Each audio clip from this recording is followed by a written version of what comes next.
Well, hello there, and thank you for listening to Left Plague today. So, this story is about the global Sumud Flotilla activists.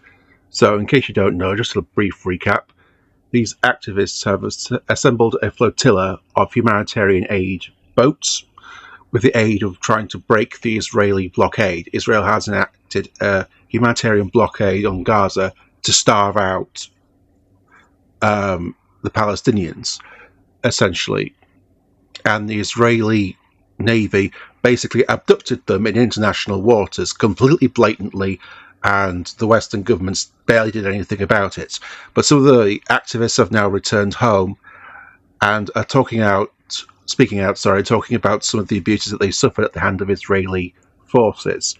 And this is a person called Alice Chapman who spoke to the Canary news outlet about it. I'm going to link the full article in the comments. So she says, I joined a flotilla in Sicily in Augusta, and from there we were sailing for about 4 days before we were intercepted.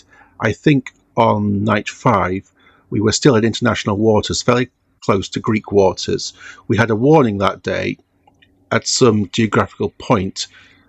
The previous flotilla in December had encountered boats carrying explosives. From Barcelona to Italy, there have been a lot of surveillance drones, presumably Israeli, though you can't really tell. Then she says, when we reached that position, a message came through. Watch out. From here on, the drones are unlikely to be surveillance drones anymore. Everyone needed to be really alert on night watches, that it was far worse than we anticipated. Messages weren't coming in about drones dropping explosives. They were coming in from people saying they were IOF boarding boats. We had signal, radio, and live stream cameras on our vessels. The live streams went first, then the radios. After that, signal was all we had. Our boat received warnings for about an hour and a half. Received warnings for about an hour and a half before we were intercepted. It was around midnight when they came aboard. They told us they would shoot if we didn't comply. It wasn't quite guns to the heads, but the actions had the same effect. We were ordered to the front of the boat and to kneel with our hands up. Then we were brought back to the cockpit one by one, where we sat in 2 rows of 3 facing each other. They then pulled the sail down between us so we couldn't see each other, then took a knife and began slashing through it. At that point, honestly, my mind went to the worst places. I thought I was going to be killed, or that something horrific was happening to my crew and the others on the other side of the sail. Thankfully, it didn't. We were then ordered, shoved, really hands forced behind our backs onto a speedboat. From a speedboat, we were transferred to a massive warship. On the warship, we were made to kneel with our hands behind our backs for around 20 minutes, then ordered to remove our extra layers until we were in t-shirts. What followed were a series of random processes. Dragged from one position to another, made to kneel, moved again. We were body searched. It became aggressive, and some people were beaten. Then we were placed one by one in a kind of makeshift prison constructed from shipping containers on the deck. We stayed there for 2 days with no food or water. They would pour water on us while we were trying to sleep, which in some ways felt more disturbing than the outright violence. It was so deliberate, so psychological. They conducted head counts where we were all made to kneel while they fired rounds, rubber bullets, but rubber bullets can kill. Stun grenades were thrown constantly. I was woken on the second day to soldiers simply walking in and throwing grenades around the space. They also took people out individually to beat them inside the containers. We couldn't see it, but we could hear everything. Those people simply didn't come back.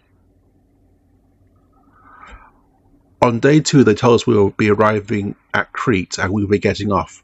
We refused until we had proof of life the individuals had been taken away in solitary confinement. 6 in total, including Saif and Tiago. The soldiers said they were already on land and were fine. We said we didn't believe them, and we weren't leaving until we saw them. Eventually, we held a group discussion amongst 180 of us. Anyone who wanted to leave could go. Anyone who wanted to stay in solidarity with Saif and Tiago could stay. About half left. Then the soldiers told us, this is your last chance. If you don't leave now, You will come with us to Israel. We said fine. That seemed to confuse them, and then the violence began again. We sat peacefully. We weren't being violent in any way, but they dragged people out one by one and started beating them in containers as they went. I was the last person or second to last remaining. I was too frightened to lift my head to check if anyone was behind me. I thought, if there's no one left in this room, these soldiers can do absolutely anything and there'll be no one to bear witness. They came at me and told me to get up or they'd use force. I didn't move. They then said they would be very violent if I didn't move. Once he said he would break my wrist. I still didn't move. He picked me up and dragged me out, and in the container punched me a few times. I was okay. We were then taken out and made to lie on the floor again. Many people were being beaten. I saw several people whose trousers had been pulled down. We were then transferred to a Greek Coast Guard vessel and taken to Crete, dumped on a scrubland on the coast with no idea where we were. When we arrived, we realised Saif and Tiago weren't there. Everyone just went to pieces. It was like a zombie apocalypse. People covered in blood, starving, severely dehydrated, standing on a strange scrubland with no infrastructure, no phones, no money, no food, no water, barely any clothes. What clothes we had were soaking wet. 3 buses eventually arrived, one medical, the other for us.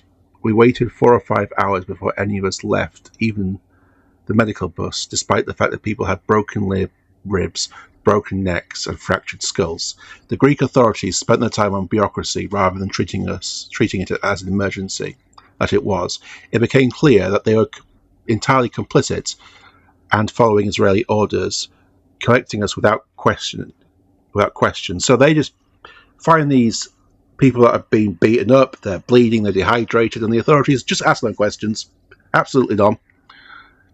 We then spent about a week in Crete after that. It was a strange week, a lot of trauma, a lot to process. The local Palestinian solidarity community was incredible.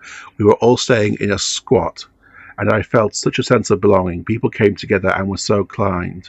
It was exactly where I needed to be. She then goes on about how their suffering isn't much suffering compared to what the Palestinians are having to go through. But I think this just highlights the lengths that the Israeli authorities will go to. Bear in mind, they were in international waters. They had every right to be there. But the Israeli government abducted them and then beat the living crap out of them. And most of the Western governments and Western media basically shrugged their shoulders and did nothing. Said, oh, well, that's just the Israelis for you. Anyway, thank you for listening to this video today. I hope you're having a good day. Bye-bye.